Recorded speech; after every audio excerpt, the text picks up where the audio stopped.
Welcome back to the channel, my bite-sized family. We're going to jump straight into how you can easily make the fluffiest pancakes that are IHOP dupe, or even better. And if you love the channel, don't forget to like and subscribe.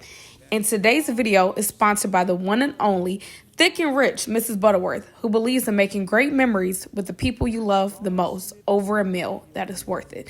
Don't forget to head to your local grocery store to pick up a bottle of Mrs. Butterworth to sweeten up the fun. They have different flavors like Mrs. Butterworth, the original, the light formula, and the extra buttery. So here we are about to jump straight in. So jumping straight into the ingredients, we'll need 1.5 cups of flour, half a teaspoon of baking soda, 2 eggs, half a stick of melted butter, half a cup of sugar, and a full cup of buttermilk and a pinch of salt.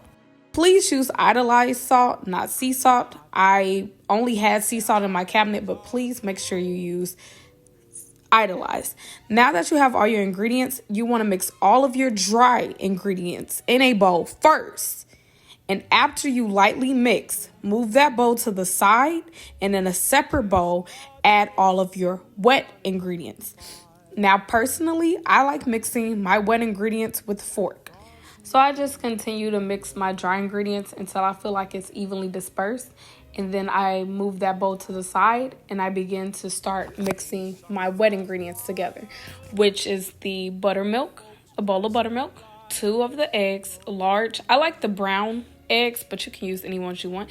The melted butter I combine, and you just want to make sure the melted butter is cooled before you add it to the mix. And once you mix that, I mix it up with a fork so I could, really get my egg broken down like I want.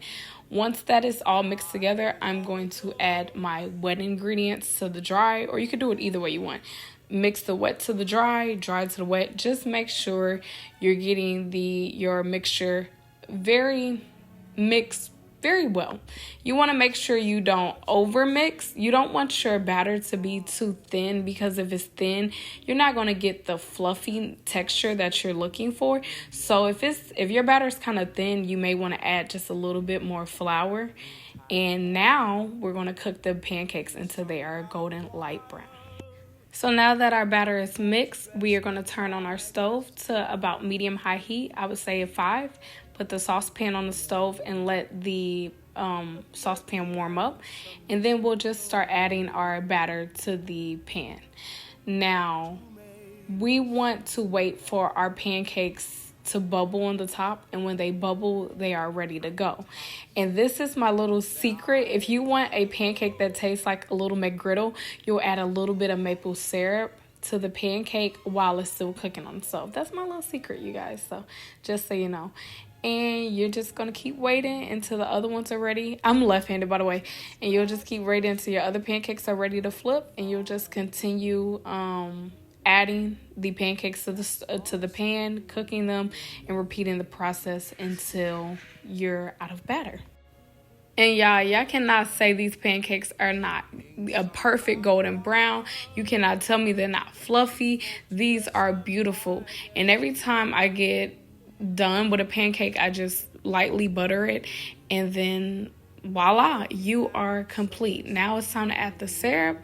If you wanted to add toppings like blueberries, strawberries, chocolate chips, whatever you would like, you would just add those while the pancake was still cooking on one side. And as you can see, we have some beautiful fluffy IHOP dupe pancakes right before the holidays. And comment down below what other recipes you want to see. Thanks so much for watching, and I'll see you in the next video. Thanks. Bye.